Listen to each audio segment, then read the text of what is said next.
Namaskar. Today we're going to talk about this beautiful remedy Natrum Sulph, and we're going to learn about it from various different Materia Medicas, which is specifically going to be from Dr. N.M. Choudhuri's Materia Medica, Dr. Kent's Materia Medica, and also a few points from Dr. Boger's Materia Medica. And let's start with the something. Let's start with something which first comes to our mind whenever we hear about this remedy Natrum Sulph. So the first thing that we kind of recall is that this is one of the remedies from the 12 tissue salts given by Suzler.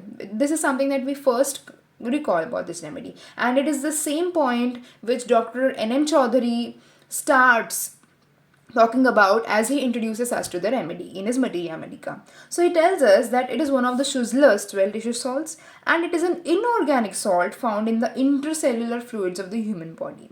Now its function, so the function of the sodium sulfate while it acts on our body is that it regulates the water in the human system, human blood, and even the other fluids of the body. So its main function is to regulate the water, and that therefore it keeps the blood, the bile, the pancreatic juice at normal consistency by eliminating excess of water in the system. So from this itself, we come to know that this remedy has a great action on blood, bile, pancreatic juice. So basically also on GIT, bile and pancreatic juice coming from there. So this remedy, we get a little bit idea about how this remedy acts and on which parts does it act. Little bit idea from what explanation Dr. N.M. Choudhuri gives us about the biochemic aspect of this remedy. But in homeopathy, we potentized sodium sulfate even more to arouse its dynamic powers, and then the symptomatology which is there for the homeopathic prescription is something that we get from the provings that we do in the whole homeopathic way, and the clinical symptoms that we have found for years that this remedy is able to cure. So now let's study about the symptomatology which is there for the homeopathic prescription of this remedy, and we're going to study it in points. In the beginning, we're going to actually talk about the basic general points about this remedy, like its constitution, which is hydrogenoid, which is the first point about it, and then we're also going to talk about the sphere of action of this remedy. We're going to talk about the basic general things first, and then we're going to talk about the specific things like the mind, and we're going to cover GIT in the next video, which we're going to make on this remedy. And in this way, on the respiratory system, what is its action, etc., etc. So the action of this remedy on various different areas is going to be covered after that. So let's start with the general points, which is first the hydrogenoid constitution of this remedy. So this remedy is aggravated, in general only from this damp kind of weather. Weather in which there is a lot of moisture, or weather in which you have a lot of something that is related to water. So it is aggravated from or brought on from. So the complaints that this remedy has might be or can be brought on from living in damp houses. So you're living in houses which are dampened by the water or the moisture content in the air around you because you live in a humid place. Yeah, or it can be that maybe you're living in basements where again it is a lot of humid kind of atmosphere, and in cellars they are worse in rainy and wet weather. They cannot tolerate air or atmosphere surcharged with moisture. So about these kind of things we have already learnt about in various remedies. Like even Thuja has hydrogenoid constitution that we know, and even Dulcamara is aggravated by damp weather, rhododendron is aggravated. But in Natrum Sulph, the authors have written this with great intensity. By what do I mean by this? So, see, what do they say? The authors say that these people, Natrum Sulph, cannot tolerate air or atmosphere surcharged with moisture, nor can they eat with impunity plants or vegetables that thrive in or near about waters. So any kind of cereal or any kind of vegetable which grows near water, so which actually absorbs a lot of water while it's being cultivated, is also something that these people can't, it doesn't suit these people all.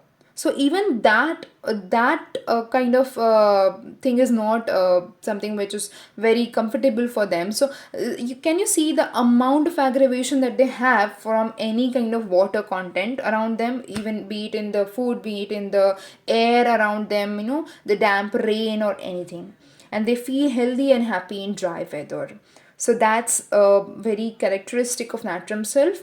So that the first thing that we're going to remember about this remedy is going to be its constitution, and in the constitution we're going to remember that they are hydrogenoid. Okay, so they have this whole kind of aggravation of damp and weather, and it is very very intense, intense to the depth that they cannot eat even those plants or vegetables which thrive in or near water. Now moving on to the next point, which is about the sphere of action of this remedy, which actually has been taken from Dr. Boger's Materia Medica, which is called as a synoptic key of the Materia Medica. Dr. Boger, in his Materia Medica, which is actually, by the way, very artistically written, gives this sphere of action of every remedy as the first thing in his Materia Medica. Under every remedy, he first gives the sphere of action. So for beginners who are studying Materia Medica and who go through Fatak's Materia Medica or Dr. Borik's Materia Medica, and they're not sure because they don't know which is the actual sphere of action of this remedy, because Dr. Borik and Dr. Fatak actually explain the remedy's action on almost all the systems. In some few remedies they actually, or they obviously focus on a few important sphere of action or important sphere of area that this remedy that respective remedy has, but beginners find it difficult because to understand, or they're curious to know. If they're curious, they can first open up Dr. Boger's Materia Medica and understand the sphere of action of the remedy, because that will give you an idea where this remedy actually has a great, or what on this remedy does actually have a great action on. Okay, so in the same way we're going to study about this and get a good idea about the action on this remedy on specific organs or specific systems that we have. Okay, so the first thing that Dr. Boger tells us is that Natrum Sulph has an action on occiput. So it's an action on head, and this is very very interesting. As we go ahead in this video, in the due course, we'll read about its action on occiput on the head, and we also have a few cases, actually one case, a very beautiful case which has been explained by Dr. Kent in his Materia Medica, which we're going to talk about in due course, which is related to the head symptoms of Natrum Sulph, and that case is very interesting. We're going to learn about that. Furthermore, Dr. Boger writes that it has an action on a glands, it has action on liver, as we already talked about. It is a great liver remedy, so we have to remember this forever. Natrum Sulph is a great liver remedy. It has an action on bile. So when we were discussing about the biochemical action of this remedy, we talked about its function, that is to regulate water content and thus maintain the consistency of bile. And that is again come over here also. It has an action on pancreas, as we know that it also regulates or maintains a pancreatic juice, right? Then intestinal and descending colon is also its sphere of action. So it does have an action on GIT, all over GIT actually, but more of its action is on the liver and the intestines. And as we go ahead, and we will have a part 2 video in which we're going to talk about the diarrhea of Natrum Sulph, which is again a very very important thing that we have to study in Natrum Sulph. Okay, and that is going to be covered in part 2, so that will be there, and that will actually show us its action on the whole intestine and the GIT. In chest, we also know that it has an action on the left lower lobes. Okay, so the left lower kind of area of the lung is something which is very important for Natrum Sulph, and the whole thing that happens in Natrum Sulph actually starts here and happens here. And left side, so Dr. Boger very beautifully also mentions the side which is usually affected under the remedies in the sphere of action section that he has in his Materia Medica. So left side is somewhere there where this remedy acts. So now the objective and the aim of these videos is that when we have gone through both the videos, the part 1 and part 2, at the end we all will be able to at least remember a few important points, that important symptoms that this remedy produces under each of these spheres of action. And in this way, we're going to remember the whole remedy. So let's go ahead one by one. We're going to talk about everything, and we're going to try to remember it also side by side, so that at the end of just watching these videos, we should be able to talk at least a little bit about Natrum Sulph. We should be able to memorize it also. That's the whole thing. So next, Dr. Ken tells us in his Materia Medica that this remedy has an action on deep-seated or suppressed psychotic diseases. So any kind of psychotic disease which has been suppressed, which is deep-seated in this patient, Dr. Ken says that Natrum Sulph has a great action on it. Obviously, if symptom similarity matters. Asthma or asthma is one of those psychotic diseases which patients have, okay, and that is a great sphere of action for Natrum Sulph. So as we've just seen that it acts on the chest and the lower left lung, but asthma is also a sphere, a condition, a respiratory condition which is very important for Natrum Sulph.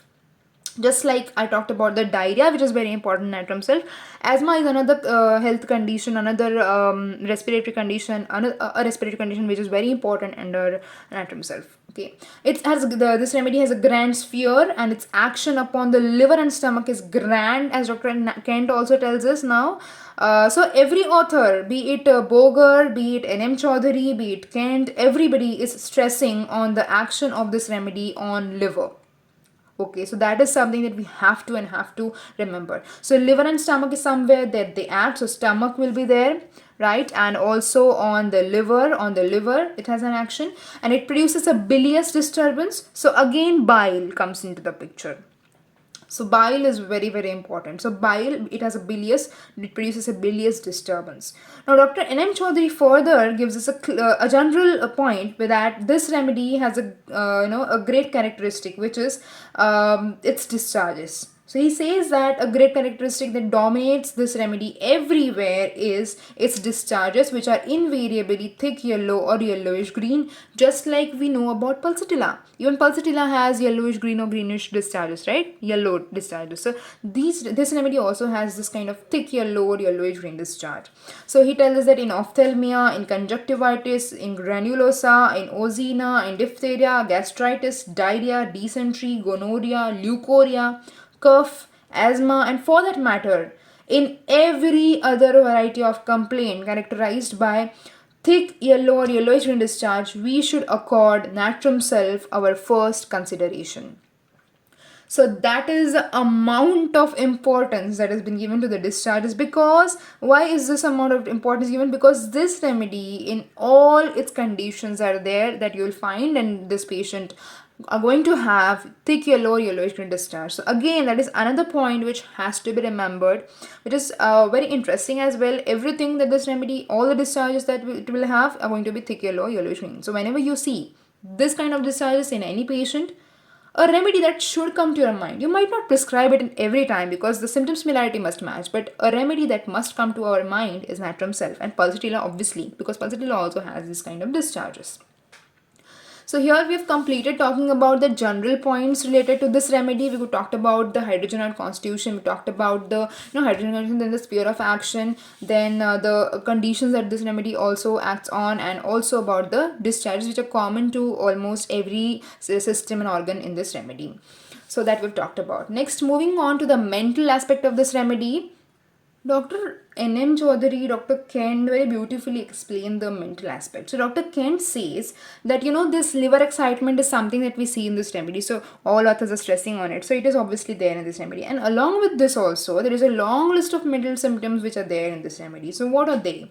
So with liver excitement, this patient is going to be irritable. So a patient coming to you with some pathology of the liver or some condition of the liver, and he is irritable, he has a lot of anxiety, he has a desire to die, so he is suicidal, he has aversion to life and to things in life that would generally make people pleasant and comfortable. So much is a suicidal tendency that anything which is very pleasant and comfortable to all of us is something that they will be averse to.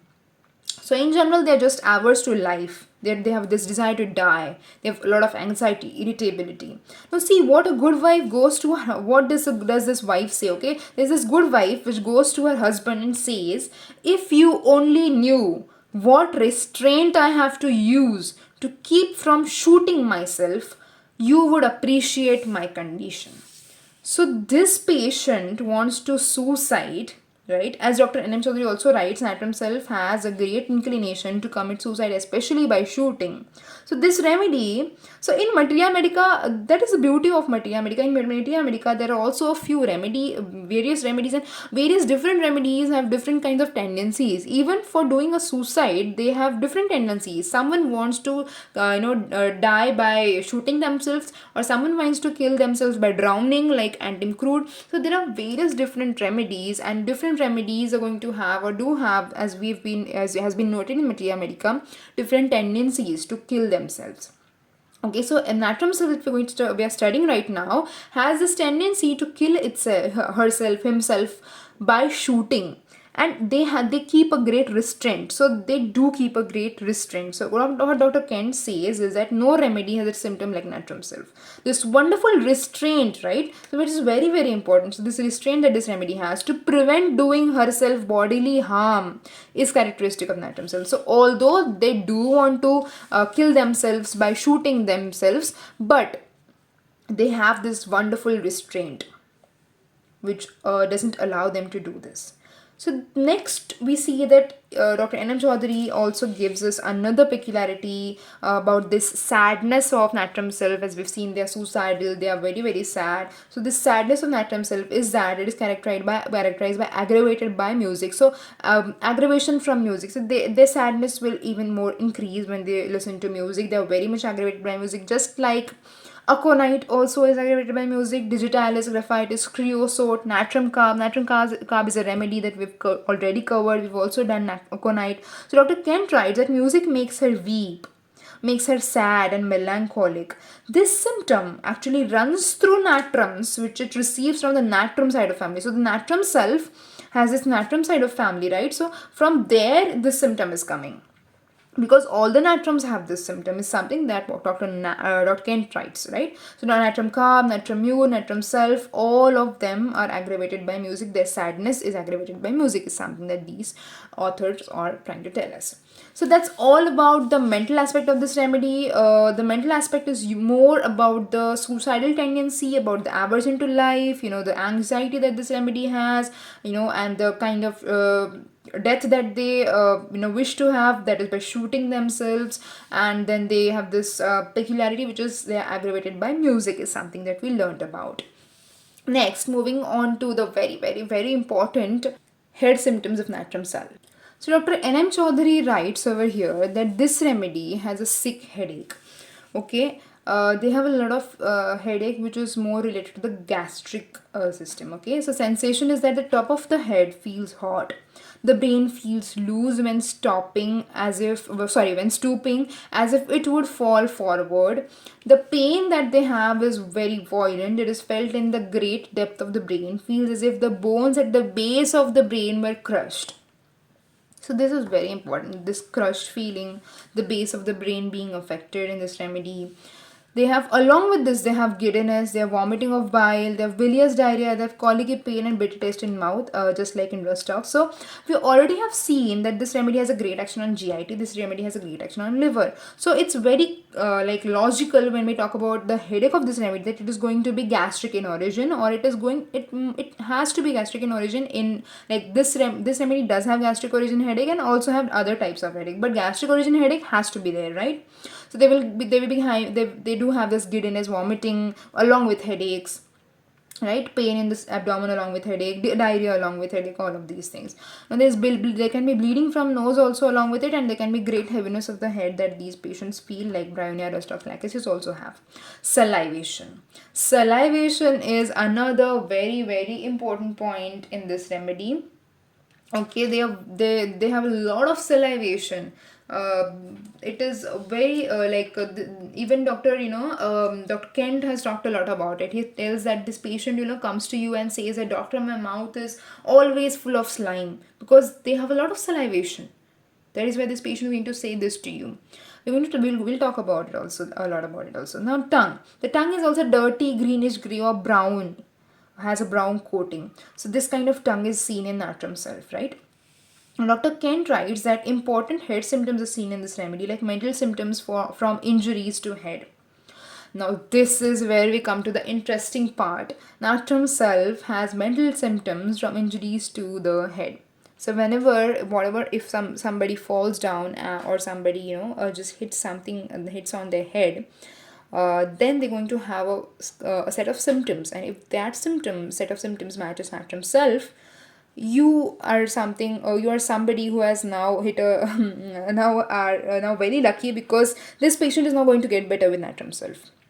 That confidence Dr. Kent has on this remedy, and we're going to talk about it now, and we're going to understand why does he have this confidence and what Dr. Kent talks about it. Right? Mental symptoms from injuries to head, an important symptom about this remedy. Now, before talking about the interesting case that Dr. Kent has shared, let us understand a few more symptoms related to the head symptoms. So, Natrum Sulph has violent head pains, especially in the base of the brain. Again, the base of the brain. So, again, the occipital region, which we have talked about when we were talking about the sphere of action that this remedy has by Boger, right? So, again, that is being affected. Violent pains in the back of the neck are also there, and as if the base of the brain were crushed in a vice, or as if a dog were gnawing at the base of the brain. So see, the base of the brain is a very, very important sphere of action in this remedy. So again, in this remedy, Natrum Sulph. Now Dr. Kent says, now when we talk about these set of symptoms, he mentions the condition spinal meningitis. So he says that in the spinal meningitis of today, if all the remedies in the Materia Medica were taken away from me, and I were to have but one with which to treat that disease. So only one remedy is given to Dr. Kent with which he can treat spinal meningitis, and all the remedies are taken away. Then what would Dr. Kent do? Which remedy would Dr. Kent choose for a remedy that he has to prescribe to everybody with spinal meningitis? So he said that I would take Natrum Sulph, because it will modify and save life in the majority of cases.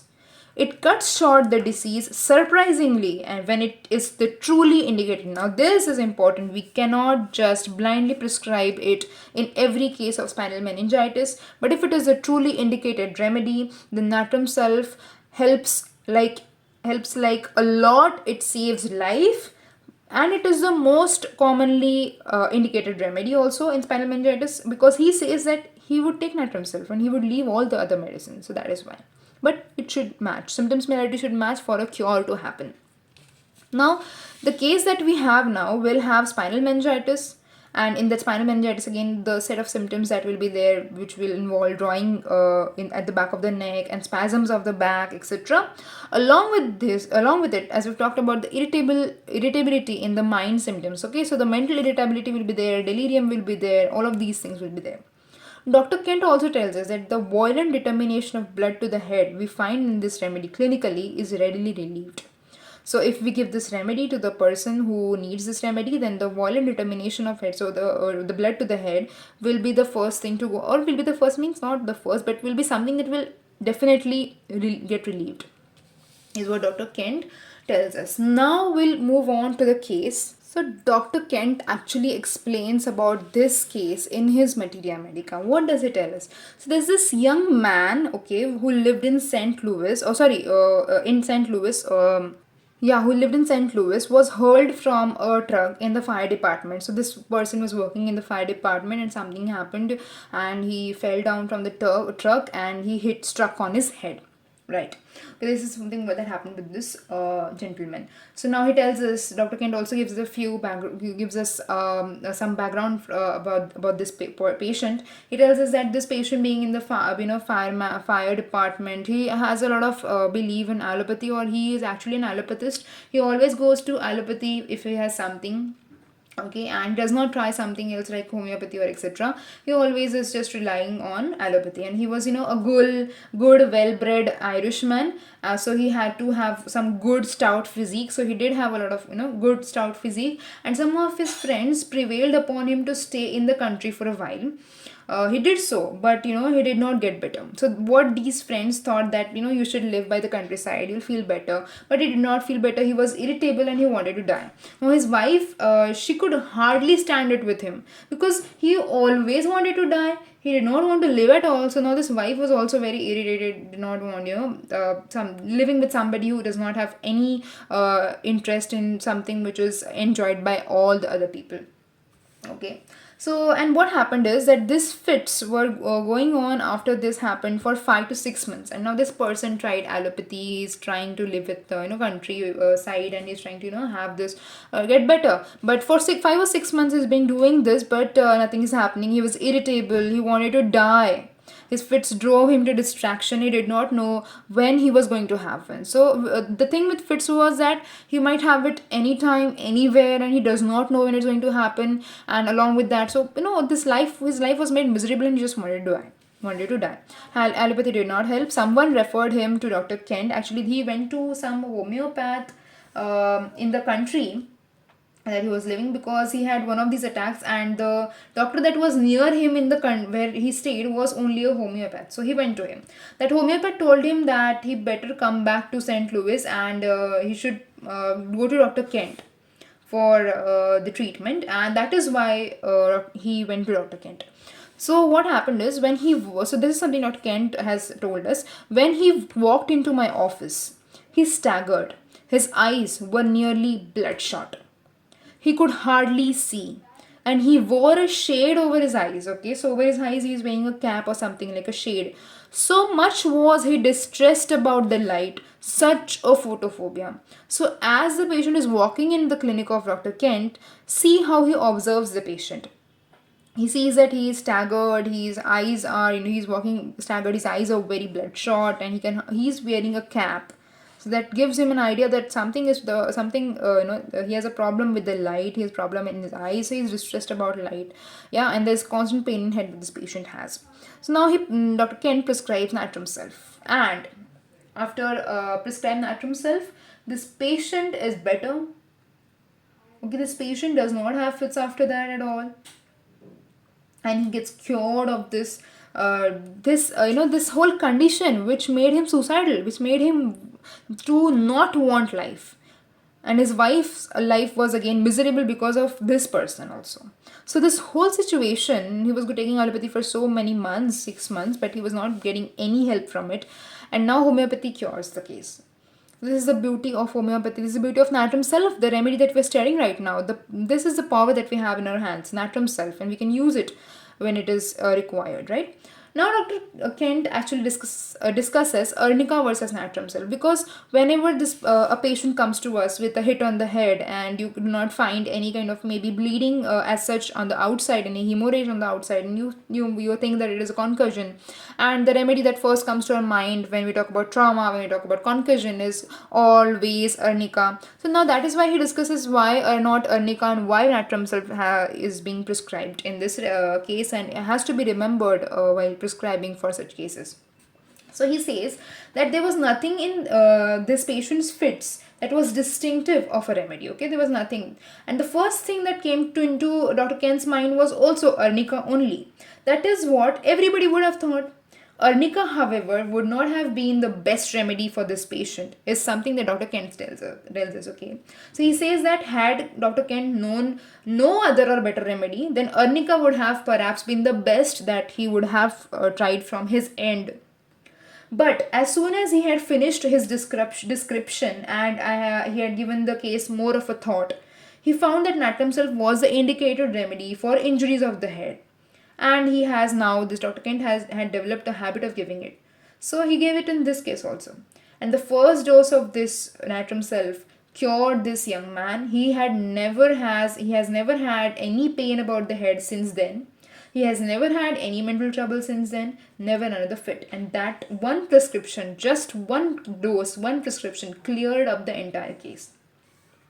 So ordinarily, what we do is, arnica is something that we remember for injuries and result of injuries, especially, the neuralgic kind of pains. Okay, so injuries in which there is neuralgic kind of pains, right? Neuralgic pains, and we see that when there are troubles from old scars, okay, old scars meaning very old injury which is giving you trouble even now.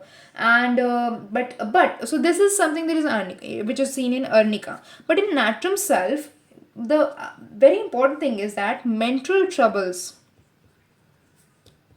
So when you see mental troubles that comes on from a jar or knock on the head or a fall on head, or in any way you have an injury to head, okay, then do not forget this medicine, because if you do forget this medicine, many patients may suffer where they might have been cured. Have you made use of this remedy is something the Dr. Kent tells us. So this is how differentiates arnica and Natrum Sulph. Natrum Sulph has more kind of mental troubles from all of this situation. Okay.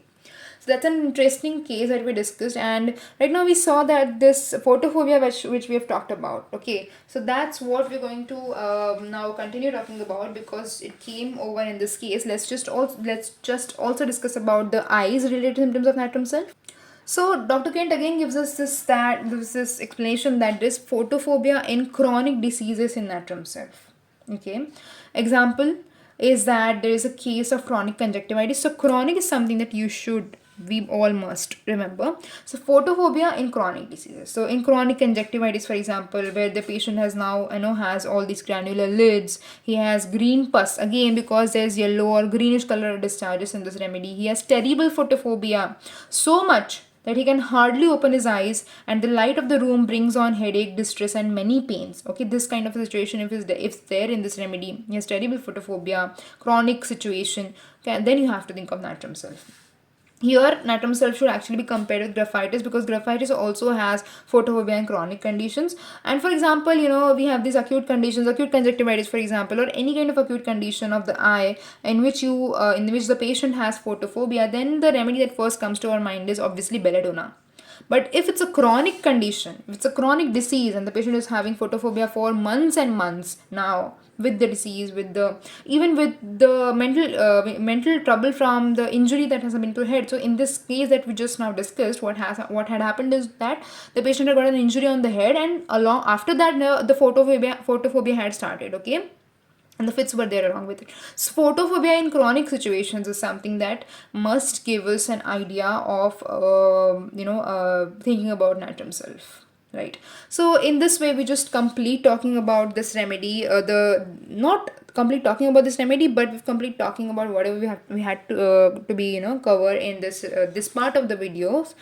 So this part of the thing on Natrum Sulph. So what did we learn about this remedy until now in today is that, first, very important, that this remedy is a Schussler's tissue salt, right?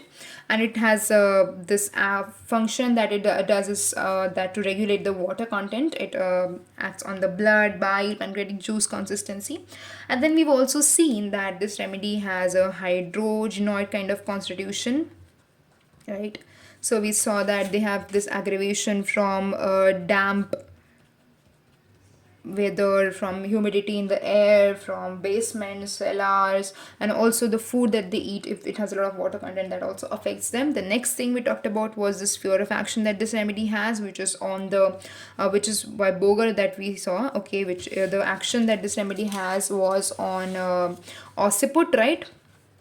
So on occiput, on glands, right? And we talked about pancreas, which is a gland which is affected, right? We also talked about liver, that, and again bile. We also talked about the intestines, right? The descending colon especially. We talked about its action on the chest, which was on the lower left area in the chest. And talking about the respiratory affections, we also talk about the very important condition, asthma, which we will discuss in detail in the next video. And then we talked about the left-sided action of this remedy. Okay, it has great action on the left side of the body. Moving ahead, so after that we talked about its discharges, that Dr. N.M. Choudhuri explains in his Materia Medica very beautifully, that all the discharges, be it any condition that they have, the discharges will be thick yellow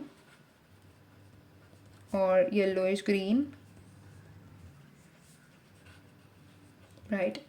and then we went ahead to talk about the particular areas. Like we first talked about the mind of this remedy, in which we talked about this thing that very very sad, they're very irritable, they are depressed, they have this aversion to life and to everything that actually other people enjoy. They have this suicidal tendency, which is very very important, right? Suicidal tendency, and that too especially by shooting.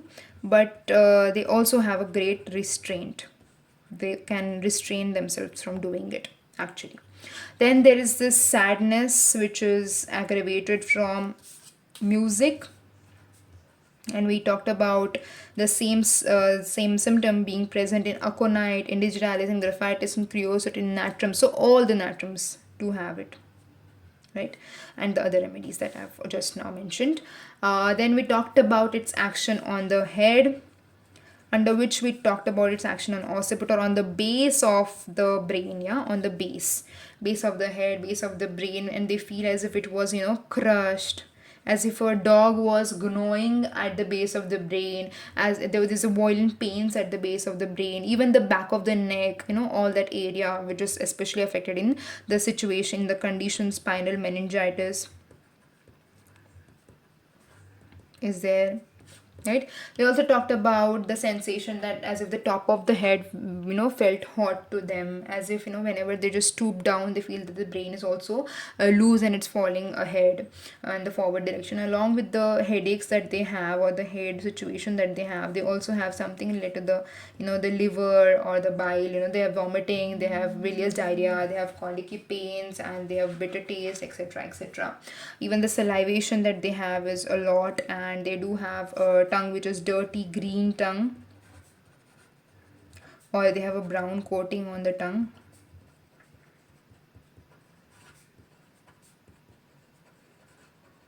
So this is also present, and very important was, then as we came ahead, we talked about the mental symptoms that this remedy has due to injuries. So the mental symptoms that they get due to injuries, right? So actually the injury is giving rise to this mental symptoms. So injuries to what? To the head. So we talked about that. We talked about spinal meningitis, that Natrum Sulph is one remedy that Dr. Kent would like to keep with him, even if all the other remedies vanish, okay, for spinal meningitis. Then we talked about the case which actually explained this whole thing, right? That case was very interesting. We differentiated arnica with Natrum Sulph, and finally we came to talk about the eyes and the photophobia, which we also saw in this case. So there was photophobia. So if there is photophobia plus in chronic diseases, then we have to think of Natrum Sulph and also graphitis, right? So this is all that we covered in today's thing, and I hope that at the end of this we all remember these symptoms distinctly. And in the next part we're going to cover very important aspects like diarrhea of this remedy, like the liver situation, the pains due to the liver conditions, which is a very very important sphere of action in this remedy, right? And the diarrhea, as I said, and even the respiratory situation. So the asthma of this remedy is something that we will discuss in the next video. So it's going to be very very interesting stuff in the next part as well, and we'll cover the whole remedy and we'll try to remember it along with covering it or studying it also. Thank you.